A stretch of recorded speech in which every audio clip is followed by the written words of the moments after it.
Allahu xhallahu ala përgëzon pejgamberin dhe besimtarët se pavarësisht çfarë errësire mund t'ju kaplan, pavarësisht çfarë zhgënjimi mund të binin të si pasojë rrethonave, ky Kur'an gjithmonë ka më qenë sabah për ju vëllai. Do të jetë pranvera ato.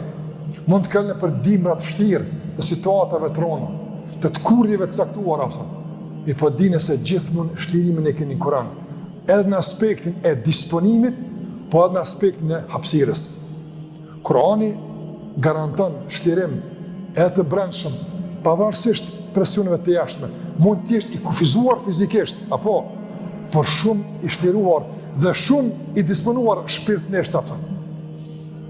Kush të jap këtë hapësirë, kush e ka forcën e zgjerimit shpirtënor edhe kur trupi është ngushtë, kush?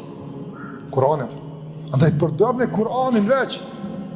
Kthanu te Kur'ani, te uzimet e Kur'anit, te përzimet e Kur'anit që ta zgjeroni shpirtin, t'i japni shpresë vetës, po shpresë reale, jo imagjinare. Kthani librat e Allahut te baraka taala. Këtu është shpresa, këtu është ardhmja, këtu është drita, këtu është mëngjesi, këtu është agimi i cili e dëbën errësirën sjell tash një situatë të re.